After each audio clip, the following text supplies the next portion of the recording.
நியூட்ரிஷனில் personalise protein பற்றி தான் பார்க்க போகிறோம். ப்ரோட்டீன் நம்ம உடம்புக்கு நல்லதா கெட்டதா அப்படின்னு பார்த்தீங்க அப்படின்னா, டெய்லி பேசிஸில் நம்ம எந்த அளவில் வெயிட்டில் இருக்கோமோ அந்த அளவு ப்ரோட்டீன் தேவை.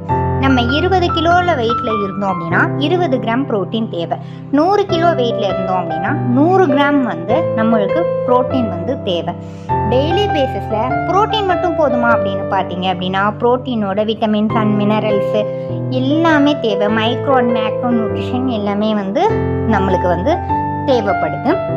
நம்ம பர்சனலைஸ் ப்ரோட்டீன் பவுடர் எடுக்கும்போது பார்த்தீங்க அப்படின்னா நல்ல மசில் மாஸ் நல்லா ஃபில் பண்ணுறதுக்கும், அடுத்தது ஒரு எனர்ஜெட்டிக்காக நம்ம இருக்கிறதுக்கும் நம்மளுக்கு ப்ரோட்டீன் ரொம்ப ரொம்ப முக்கியம். நம்மளுடைய நியூட்ரிஷன் எடுத்து weight loss, weight gain, weight மேனேஜ்மெண்ட்டோ அல்லது ஹெல்த் இஷ்யூஸ் இருக்கிறவங்க யாராக இருந்தாலும் கீழே எங்களுடைய காண்டாக்ட் நம்பர் கொடுத்துருப்பாங்க. அதுக்கு கால் பண்ணி கேட்டிங்க அப்படின்னா இந்த ஷேக் எப்படி எடுத்துக்கலாம், யாரெல்லாம் எடுத்துக்கலாம், இந்த ஷேக் எடுத்து நம்ம எப்படி ஹெல்த்தி லைஃப் ஸ்டைலுக்குள்ளார போகலாம் அப்படிங்கிற டீட்டெயிலை நீங்கள் வாட்ஸ்அப்லேயோ இல்லை கால் பண்ணிங்க அப்படின்னோ எங்கள் வெல்னஸ் கோச் உங்களுக்கு நல்ல முறையில் ஹெல்ப் பண்ணி கைட் பண்ணி தருவாங்க. தேங்க்யூ.